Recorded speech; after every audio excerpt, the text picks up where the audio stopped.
बिस्मिल्लाहिर्रहमानिर्रहीम। अस्सलाम वालेकुम। आज हम इस चैप्टर का पार्ट 2 पढ़ेंगे, जो न्यू बॉर्न हाई रिस्क वाला जो चैप्टर था, चैप्टर नंबर 6। इसमें हमने कुछ डिजीज़ेस पढ़ी थी पार्ट 1 में। आज हम न्यूनेटल इन्फेक्शंस स्टार्ट करेंगे और इस चैप्टर को आज ही हम ख़त्म करने की कोशिश करेंगे इंशाल्लाह। सबसे पहले तो आपको इसमें जो चीज़ दी गई है दैट इज़ सेप्सिस। सेप्सिस हमें पता है किसी भी चीज़ को कहते हैं, या हर उस कंडीशन को कहते हैं जहाँ पे माइक्रोब्स हो, जहाँ पे गंदगी हो। ठीक है, तो सेप्टिक या सेप्सिस आपने पढ़ा होगा, फर्स्ट सेमेस्टर में ही पढ़ा होगा। ये चीज़ें बहुत कॉमन है, हर जगह आती रहती है। सेप्सिस का मतलब होगा जहाँ पे बैक्टीरिया हो, वायरस हो, फंजाई हो, मतलब उन्होंने उस जगह को कंटामिनेट किया हुआ हो। ठीक है, तो उसको हम कहते हैं सेप्सिस। अब एक बच्चा जो है वो सेप्टिक पैदा होगा, मतलब उसके बॉडी में ऑलरेडी इन्फेक्शंस होंगे बैक्टीरिया वायरस वगैरह के। ठीक है, तो फिर हम उसको सेप्सिस कहते हैं। ये तो अर्ली ऑनसेट हो सकता है या कंजेनाइटल, मतलब ये कि पैदाइशी तौर पर भी हो सकता है, जैसे कि यूट्रस के अंदर कुछ गलत चीज़ें आ गई, या मदर से कुछ इन्फेक्शंस वगैरह थ्रू ब्लड वगैरह उसके बॉडी तक पहुंच गए बच्चे तक। ठीक है, या फिर पैदाइश के बाद भी हो सकते हैं। और कुछ नोज़ोकोमियल इन्फेक्शन होते हैं। नोज़ोकोमियल ऐसे होते हैं जो एक बंदे से दूसरे बंदे को लगते हैं। तो बच्चे को अगर दूसरे बंदे से जो है कोई इन्फेक्शन वगैरह हो जाए, ठीक है, तो वो नोज़ोकोमियल होते हैं। या फिर जो हॉस्पिटल एक्वायर्ड होते हैं, ठीक है, मतलब वो हॉस्पिटल में स्टे कर रहा है, और जब तक वो हॉस्पिटल में है तो वैसे भी हॉस्पिटल का एनवायरनमेंट इन्फेक्शन और इन चीज़ों का होता है, क्योंकि ऑलरेडी बहुत सारे लोग होते हैं, बीमारियां होती हैं। ठीक है, तो उनको ये चीज़ें हो सकती है। तो नोज़ोकोमियल इन्फेक्शन भी हो सकता है, जो कि उसके साइन सिम्टम फिर बाद में जाके अपीयर हो जाते हैं, लेट ऑनसेट जिसको हम कहते हैं। अच्छा, इसके अलावा है सेप्टिसीमिया। सेप्टिसीमिया भी सेम चीज़ है, लेकिन जब ये बैक्टीरिया, ये जो फंजाई वगैरह है, वो ब्लड तक पहुंच जाए और फिर हम उसको सेप्टिसीमिया कहते हैं, जिसकी वजह से निमोनिया होता है, जो कि एक लंग डिसऑर्डर है। ठीक है, या मेनिंजाइटिस होता है, जो हमारा मेनिंजिस की जो लेयर होती हैं, जो ब्रेन के इर्द गिर्द और स्पाइनल कॉर्ड के इर्द गिर्द मौजूद होता है, अगर वो इन्फेक्ट हो जाए तो उसको मेनिंजाइटिस कहते हैं। अगर ये बैक्टीरिया वगैरह ब्लड में जाकर शामिल होता है तो ये सारी चीज़ें होंगी। और गैस्ट्रोएंटराइटिस, ठीक है, या इसको आप एंट्रीटाइटिस कहते हो। स्पोरेडिक मतलब ये कि इर्रेगुलर होगा, इसका कोई ख़ास सीज़न, कोई ख़ास टाइम नहीं होगा, कभी भी हो सकता है। और ये स्पेशली जो हमारा गट होता है, जो इंटेस्टाइन होता है, ठीक है, वहाँ पे जाके ये इन्फ्लेमेशन वगैरह इन्फेक्शन ज़्यादा होते हैं। अच्छा, इसके अलावा होते हैं टॉर्च इन्फेक्शन। टॉर्च कोई इन्फेक्शन नहीं है, लेकिन ये एक निमोनिक है जिसमें बहुत सारे इन्फेक्शन आते हैं। ठीक है, जैसे कि आपको यहाँ पे बताया गया है, ये स्पेशली कंजेनाइटल होते हैं, मतलब ऐसे इन्फेक्शन होते हैं जो पैदाइशी तौर पर बच्चे के अंदर पाए जाते हैं। जैसे कि टी से आता है टोक्सोप्लाज्मोसिस, ये एक पैरासाइटिक इन्फेक्शन है। ठीक है, अदर ओ से अदर आते हैं, अदर के अंदर फिर बहुत सारे, जैसे सेफेलस है, वर्सीला जोस्टर है, पैरोवायरस है। ठीक है, और जो स्पेशली सेक्सुअली ट्रांसमिटेड डिजीज़ होती हैं, अब बच्चे के तो वो सेक्सुअली नहीं उसके अंदर ट्रांसफ़र होते, लेकिन अक्सर मदर से आ रही होती हैं। इसके अलावा आर से रुबेला आता है, सी साइटोमेगेलोवायरस, ठीक है, हर्पीस सिम्प्लेक्स, ये जो है सारे बहुत सारे डिजीज़ हैं। ये यहाँ पे भी लिखा हुआ है, syphilis, gonorrhoea, hepatitis B, AIDS, ये जो बीमारियाँ होती हैं, ये टॉर्च इन्फेक्शन हम इसको कहते हैं। और ये स्पेशली जो है मदर से आती है, मतलब जो कंजेनाइटल इन्फेक्शन होते हैं। तो टॉर्च कोई ख़ास एक इन्फेक्शन नहीं है, इसके अंदर आपको बहुत सारे इन्फेक्शन मिलते हैं, और फिर ये उसका एक शॉर्ट निमोनिक बनाया गया है। तो ये चीज़ आपको याद होनी चाहिए। अच्छा, नेक्स्ट वन जो हम पढ़ रहे हैं, that is infant of diabetic mother. अगर कोई मदर है वो डायबिटिक है, उसको डायबिटीज़ है, और उसका जो बच्चा पैदा होगा, तो फिर उस दौरान या उस बच्चे के अंदर क्या क्या मसले हो सकते हैं। तो अगर बॉडी के, मदर की जो बॉडी है उसके अंदर ब्लड ग्लूकोज लेवल ज़्यादा है, और वो ग्लूकोज प्लेसेंटा को क्रॉस करके बच्चे के अंदर, बॉडी के अंदर जा रहे हैं, ठीक है, तो क्या होगा, बच्चे के बॉडी के अंदर इंसुलिन प्रोडक्शन ज़्यादा होगी। जब इंसुलिन प्रोडक्शन ज़्यादा होगी तो ज़ाहिरी बात है, कब ज़्यादा होगी, जब बॉडी को ग्लूकोज ज़्यादा मिलेगा। तो ग्लूकोज ज़्यादा मिलने की वजह से फीटल जो ग्रोथ होती है, मतलब जो बच्चे की ग्रोथ होती है, ठीक है, उसकी बॉडी बहुत ज़्यादा बढ़ जाती है। नॉर्मली एक बच्चे की बॉडी उतनी नहीं बढ़नी चाहिए जितना एक डायबिटिक मदर का जो बच्चा होता है, ठीक है, तो वो बहुत ज़्यादा बढ़ता है, उसकी बॉडी बहुत बढ़ती है साइज़ वाइज, ठीक है। तो इसको हम फिर सोमेटिक फीटल ग्रोथ कहते हैं। सोमेटिक फीटल ग्रोथ का मतलब यही होता है कि बच्चे की जो बॉडी है वो नॉर्मल से काफ़ी ज़्यादा बड़ी हो जाती है ड्यूरिंग लेबर, या फिर जब वो पैदा होता है, पैदाइश के वक्त भी उसको फिर काफ़ी मसले आते हैं, जिससे इस पिक्चर में आप देख सकते हैं। ये आपको जो बच्चा दिखा है ये स्पेशली ग्लूकोज़ लेवल बढ़ने की वजह से होता है कि जब माँ का ग्लूकोज़ लेवल बढ़ा हुआ हो और वो बच्चे में भी वही चीज़ें ट्रांसफ़र हो, ठीक है, तो बच्चे में जाके ये मसला होता है जिसको हम मैक्रोसोमिया कहते हैं, ठीक है। अच्छा, ये लिखा हुआ है कंजेनिटल एबनॉर्मेलिटीज़, मतलब जब बच्चे की जो मदर होती हैं उसका ग्लूकोज़ लेवल ज़्यादा है, तो जो फर्स्ट ट्राइमेस्टर होता है, मतलब पहले के जो 3 महीने होते हैं प्रेगनेंसी के, ठीक है, उस टाइम बच्चे के जो ऑर्गन्स होते हैं, अर्गिनोजेनेसिस जिसको हम कहते हैं, ऑर्गन्स बन रहे होते हैं, ठीक है। अगर उसी टाइम ग्लूकोज़ लेवल हाई है और बच्चे को बहुत ज़्यादा ग्लूकोज़ मिल रहा है तो वो कंजेनिटल डिफेक्ट करवा सकता है, कंजेनिटल एबनॉर्मेलिटीज़, जैसे कि कुछ ऑर्गन्स जो है वो सही से नहीं बनेंगे, हार्ट का मसला होगा, न्यूरल ट्यूब का मसला होगा, स्पाइनल कॉर्ड का, ठीक है, जिसको हम स्पाइना डेफिसिटा कहते हैं, हमने पढ़ा, बिफेडा भी कहते हैं। और जो लिम्स, हाथ पाँव में मसला होगा, बॉडी बहुत ज़्यादा बड़ी होगी, ठीक है। नॉर्मल जो फर्स्ट ट्राइमेस्टर में बच्चे को अगर ब्लड ग्लूकोज ज़्यादा मिले, ब्लड ग्लूकोज या ब्लड शुगर लेवल में फ्लक्चुएशंस आती हैं, मतलब चेंजेस आती हैं, कीटोएसिडोसिस वगैरह जो कि शुगर में होता है, तो ये सारी चीज़ें अगर फर्स्ट ट्राइमेस्टर में ज़्यादा है तो बच्चे को कंजेनिटल एबनॉर्मेलिटीज़ होंगी, मतलब पैदाइशी तौर पर बच्चे को बहुत सारे मसले होंगे। और ये वो मसले नहीं होंगे जिसको हम ट्रीट कर सकते हैं, वो ट्रीट नहीं होते ज़्यादातर, और उसकी वजह से बच्चे की अक्सर डेथ हो जाती है, ठीक है। इसके अलावा मैक्रोसोमिया है। मैक्रोसोमिया जो है वो लास्ट ट्राइमेस्टर में ज़्यादातर होता है कि ज़्यादातर हाइपरग्लाइसीमिया की वजह से जो है बच्चे का एक्सेसिव ग्रोथ हो जाती है, बच्चा बहुत ज़्यादा बढ़ जाता है, उसकी बॉडी बहुत ज़्यादा बढ़ती है, जिसको मैक्रोसोमिया कहते हैं। तो ये टर्म पेपर में भी पूछा जा सकता है कि what is macrosomia. Macrosomia means excessive fetal growth, ठीक है। अच्छा, इसके अलावा tight control over glucose level needed. इस सिचुएशन में आपने क्या करना है कि जो मदर है उसका ग्लूकोज लेवल आपने बहुत ज़्यादा टाइटली, बहुत ज़्यादा कंट्रोल करना होता है, तकरीबन 105 से नीचे ही रखना होता है, ठीक है। अच्छा, फिर ये जो बच्चा पैदा होगा, ये जो डायबिटिक मदर का जो बच्चा पैदा होगा, इसमें क्या क्या मसले हो सकते हैं, ठीक है। तो कंजेनिटल एबनॉर्मेलिटीज़ जो मैंने आपको बताया कि ऑर्गन्स में कोई मसला होगा, पैदाइशी तौर पर जो बहुत सारे मसले होते हैं, ठीक है। मैक्रोसोमिया का भी बता दिया, बर्थ ट्रॉमा का कल मैंने आपको बताया था कि ड्यूरिंग बर्थ टाइम उसको मसले होंगे, जैसे कि वो डिलीवर नहीं हो पा रहा, उसका कोई हाथ अटक गया, कोई पाँव अटक गया, उसकी बॉडी बहुत ज़्यादा बड़ी होने की वजह से बाहर नहीं आ रही है, उसका कोई एक शोल्डर अटक गया है, ये हम आगे ये पढ़ेंगे इसमें है, ठीक है। तो ये बर्थ ट्रॉमा हो सकता है, उसकी कोई हड्डी टूट सकती है ज़्यादा ज़ोर लगाने की वजह से, क्योंकि वो बच्चा इतना बड़ा होता है कि नॉर्मली वो आसानी से बाहर आता नहीं है, उसको मुश्किल होती है, ठीक है। तो ये बर्थ ट्रॉमा वगैरह हो सकता है। इसके अलावा पेरीनेटल एस्फेक्सिया, ऑक्सीजन लेने में, सांस लेने में उसको मसला होता है, क्योंकि बॉडी की डिमांड ज़्यादा होती है, ऑक्सीजन इतना मिलता नहीं है, तो वो उसको फिर एस्फेक्सिया होता है। आरडीएस, रेस्पिरेटरी डिस्ट्रेस सिंड्रोम के जो लंग्स वगैरह होते हैं वो सही से मैच्योर नहीं होते, सरफैक्टेंट वगैरह जो कल हमने पढ़ा था वो नहीं मिल रहा, उसको काफ़ी प्रॉपर नहीं है, ठीक है, तो फिर भी उसको सांस लेने में, रिस्पायरेशन में मसला होता है। हाइपोग्लाइसीमिया होता है, ठीक है। हाइपर बिलिरुबिनीमिया, ये भी कल हमने पढ़ा था कि जो बिलिरुबिन लेवल होता है वो काफ़ी ज़्यादा बढ़ चुका होता है, फिर पैलनेस और जॉन्डिस वगैरह होते हैं। एंड पॉलीसाइथीमिया, पॉलीसाइथीमिया मतलब हाई लेवल ऑफ आरबीसी, अगर आरबीसी का लेवल हाई है तो ज़ाहिरी बात है उसमें हाइपर बिलिरुबिनीमिया भी होगा, क्योंकि आरबीसी टूट के ही जो है वो आगे जाके बिलिरुबिन बनता है।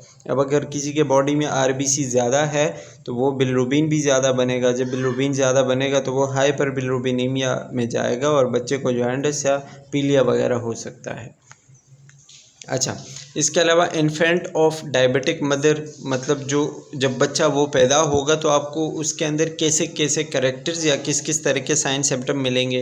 रोज़ी चीक्स, उसके जो गाल होंगे चीक जो होते हैं, ठीक है, वो बिल्कुल रोज़ी टाइप होंगे। अगर मैं आपको ये पिक्चर बड़ा करके दिखाऊं, ये आप देख सकते हैं इसके जो चीक्स होते हैं ये काफ़ी बड़े बड़े से होते हैं और रोज़ी मतलब इस तरह रेड कलर जैसे रोज़ का कलर होता है ना, तो इसी तरह का होता है। इसके जो शोल्डर होते हैं बहुत ज़्यादा वाइड होते हैं, छोटा सा नेक होता है, नेक तो बिल्कुल ना होने के बराबर होता है, और जो इसका एब्डामेन होता है वो बहुत ज़्यादा बल्ज हुआ होता है, मतलब बाहर की तरफ आ गया होता है, जैसे कि आप इसमें देख सकते हैं, ठीक है। तो ये इसके जो इन्फेंट बच्चा होता है या जो किड होता है, ठीक है, उसके अंदर आपको ये वाले मसले मिल सकते हैं।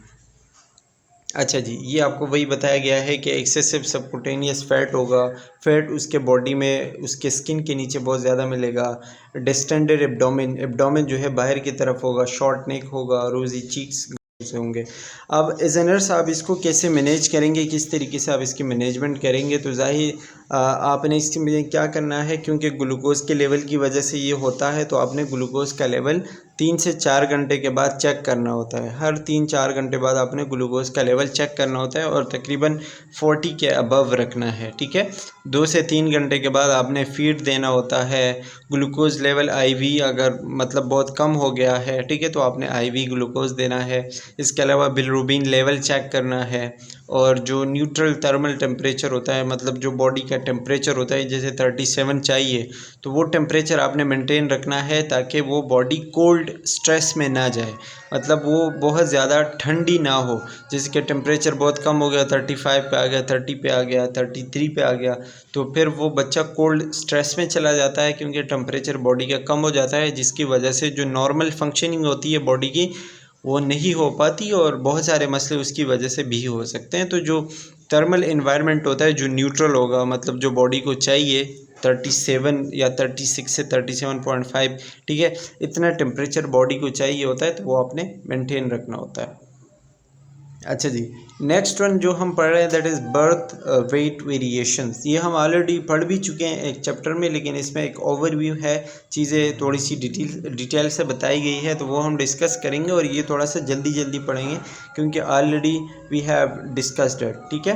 तो इसमें आपको 3 किस्म के टर्मिनोलॉजीज़ देखने को मिलेंगी। एक होगा appropriate for gestational as, AGA, ठीक है, और इसका मतलब होगा कि एक बच्चा अपने सही उम्र में पैदा हुआ है, ठीक है। अच्छा जी, ये देखो, एक बच्चा जो है अपने सही उम्र में पैदा हुआ है, 37 से 42 वीक्स के बीच में पैदा हुआ है, तकरीबन 9 महीने के बाद पैदा हुआ है, बिल्कुल सही है, ठीक है, अपने नॉर्मल एज में ही है, तो फिर हम उसको अप्रोप्रिएट फॉर जेस्टेशनल एज कहेंगे, AGA, ठीक है। कभी कभी बच्चा ऐसा भी होता है जो प्री टर्म पैदा होता है, मतलब वक्त से पहले पैदा होता है, 34, 33 या 30 वीक्स में पैदा होता है, 37 से पहले ही, और उसके जो ऑर्गन्स होते हैं, उसके बॉडी वेट होता है, उसके साइज़ जो होता है, ठीक है, वो सारी चीज़ें थोड़ी सी कम होती है, और सबको मिला के हम एक उसका एक परसेंटेज निकालते हैं, तो फिर हम उसको स्मॉल फॉर जेस्टेशनल एज कहते हैं, SGA। और फिर इसी चीज़ को अगर आप उल्टा करेंगे तो वो अपने वक्त से ज़्यादा वक्त लेता है, ठीक है, मतलब 42 वीक से ज़्यादा वक्त लेता है इन द यूट्रस, ठीक है। फिर उसका साइज़ भी बढ़ता है, उसका बॉडी का जो साइज़ होता है या बॉडी की जो वेट होता है, ठीक है, वो सारी चीज़ें बढ़ती हैं, और ये सारी इसको फिर हम लार्ज फॉर जेस्टेशनल एज कहेंगे। ये ऑलरेडी हम डिस्कस कर चुके हैं, आगे भी अभी और भी पढ़ेंगे इसमें।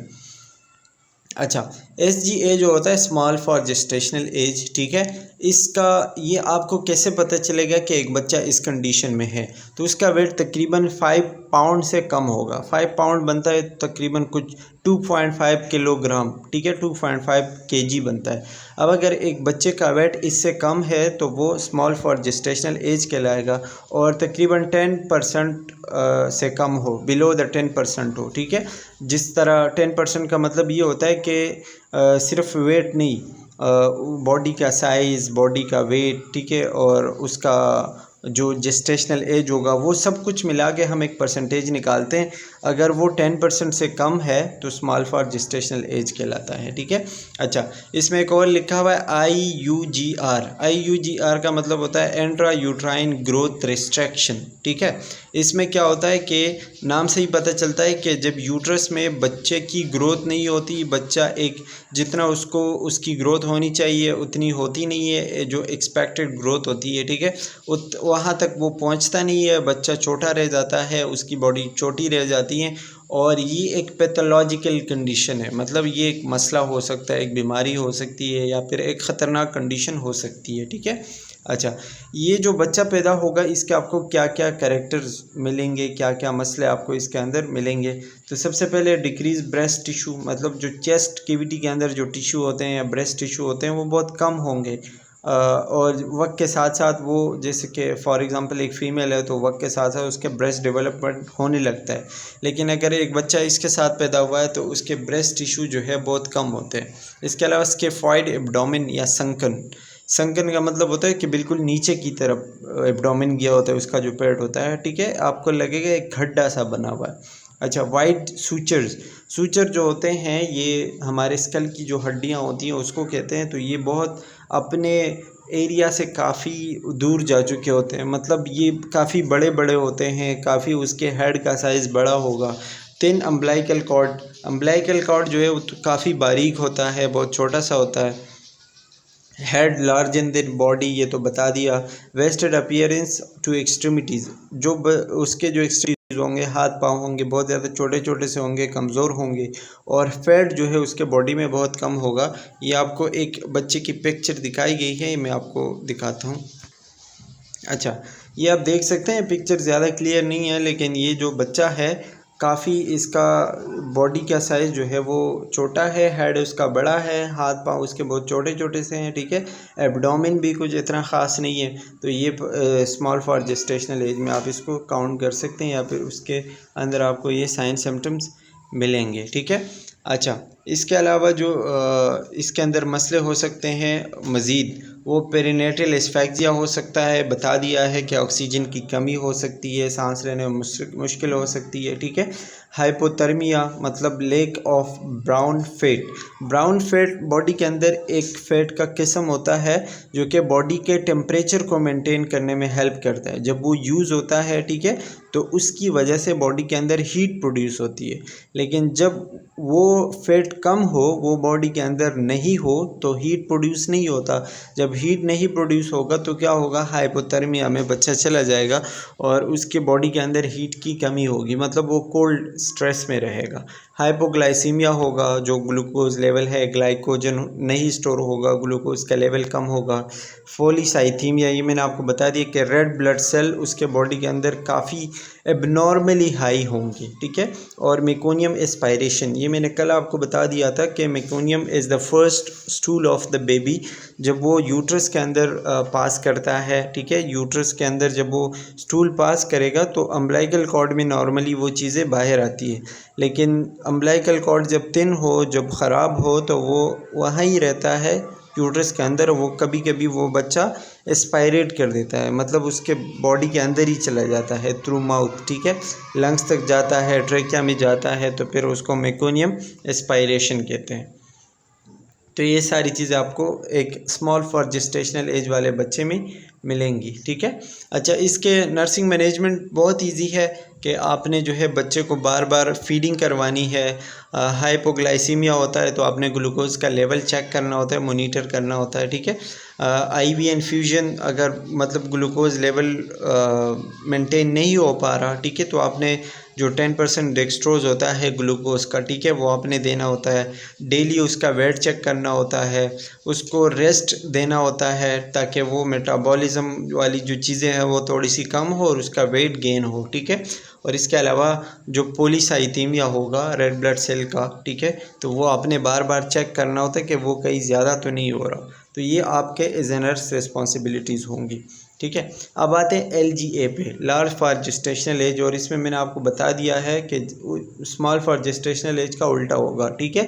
जैसे कि उसमें वेट 5 पाउंड या फिर 2.5 kg से कम था, तो इसमें 9 पाउंड होगा, यानी 4 केजी या 4.5 केजी, ठीक है। इससे अगर वेट बढ़ेगा तो वो लार्ज फॉर जेस्टेशनल एज कहलाएगा। या फिर 90% से जो चीज़ें होंगी जो मैंने आपको ऑलरेडी बता दी है, सब मिला के 90% से ज़्यादा होंगी तो लार्ज फॉर जेस्टेशनल एज कहते हैं हम उसको, ठीक है। The infant can be pre term, term और पोस्ट टर्म। ये जो लार्ज फॉर जेस्टेशनल एज होता है ये ज़्यादातर तो पोस्ट टर्म होता है, लेकिन कोई बच्चा जो है प्री टर्म या फिर टर्म मतलब जो नॉर्मल पैदा होता है वो भी हो सकता है, क्योंकि अक्सर जो है मदर प्रेग्नेंट होती हैं वो इतना कुछ खाती पीती हैं, इतने मेडिसिन और इतनी चीज़ें लेती हैं कि उसकी वजह से जो है बच्चे का वेट बढ़ जाता है और फिर वो जब पैदा होता है तो लार्ज फॉर जेस्टेशनल एज होता है, ठीक है। अच्छा, इसके कैरेक्टर्स भी वही है कि प्लम्प फुल फेस होगा, बिल्कुल गोल सा फुल चबी सा फेस होगा, ठीक है। और बॉडी साइज इज प्रोपोर्शनेट, मतलब बॉडी का साइज़ जो है इक्वल होता है, हाथ पाँव का वो सही होता है। मोटर स्किल्स उसके थोड़े से पुअर होते हैं, हाथ पाँव मूव करने में मसला होता है, किसी चीज़ को पकड़ने में मसला होता है, ठीक है। और difficulty in regulating behavioural state, arouse to quiet alert state, मतलब वो बिहेवियर उसका सही नहीं होता, वो जो है रेगुलेट नहीं कर पाता, उसको अपने कोई बहुत ज़्यादा अलर्ट स्टेट में लेके आना होता है। वो ज़्यादा तो सोता ही रहता है, ठीक है, बिल्कुल इनएक्टिव रहता है, तो ज़्यादा अलर्ट नहीं रहता। अगर आपने उसको अलर्ट करना होता है तो बहुत ही ज़्यादा पावरफुल आपको कुछ स्टिमुलस चाहिए होता है, ठीक है। इसके जो कॉमन प्रॉब्लम्स होंगे वो तो मैंने आपको पहले ही बता दिए कि क्या क्या चीज़ें हो सकती है। बर्थ ट्रॉमा होगा, ठीक है, क्योंकि बच्चा बड़ा है तो पैदा होने में मसला हो सकता है। हाइपोग्लाइसीमिया, ब्लड ग्लूकोज लेवल कम होगा। पॉलीसाइथीमिया बता दिया है। हाइपरबिलिरुबिनीमिया हो सकता है। And shoulder dystocia. Shoulder dystocia का मतलब होता है कि पैदाइश के वक्त जब बच्चे का एक शोल्डर अंदर अटक जाता है, जब हेड निकलता है जो होता है वो वेजाइना के अंदर अटक जाता है, जिसकी वजह से बच्चा बाहर नहीं आता। इसको हम कहते हैं शोल्डर डिस्टोशिया, ठीक है। और ये फिर लार्ज फॉर जेस्टेशनल एज वाले बच्चों में ही होता है, क्योंकि उनका साइज़ ही इतना बड़ा होता है कि वो बाहर नहीं आ पाता, तो ये शोल्डर डिस्टोशिया का मसला हो सकता है। नर्सिंग मैनेजमेंट की बात करें तो हाइपोग्लाइसीमिया जो होगा उसको आपने स्क्रीनिंग करनी है, मॉनिटर करना है, ठीक है, फीडिंग देनी है, आईवी ग्लूकोज देना है। और हाइपरबिलिरुबिनीमिया जो होगा तो उसके लिए आपने हाइड्रेशन मतलब पानी वगैरह ज़्यादा देना होता है। और फोटोथेरेपी, कल मैंने आपको बता दिया था कि जो हाइपरबिलिरुबिनीमिया के जो बच्चे होते हैं उनको या तो धूप में रखते हैं, ठीक है, या फिर जो NICU होता है उसके अंदर एक लाइटिंग सिस्टम होती है, तो उसके अंदर उसके नीचे जो है वो बच्चे को रखते हैं और उस लाइट की वजह से जो है उसका थोड़ा सा मसला हल हो जाता है, तो ये फ़ोटोथेरेपी कहलाता है। तो अगर एक बच्चा हाइपरबिलिरुबिनीमिया के साथ है due to large for gestational age, तो आपने ये वाले मैनेजमेंट करने होंगे, या तो उसको हाइड्रेशन देनी है और दूसरी बात उसको फ़ोटोथेरेपी देनी है। अच्छा, गेस्टेशनल एज वेरिएशंस, मतलब ये जो है कैसे कैसे मसले हो सकते हैं। प्री टर्म न्यूबॉर्न हो सकता है, लेट प्री टर्म हो सकता है, ठीक है, पोस्ट टर्म न्यूबॉर्न हो सकता है और टर्म न्यूबॉर्न हो सकता है। ये ऑलरेडी हम पढ़ चुके हैं, यहाँ पे थोड़ा बहुत बताया गया।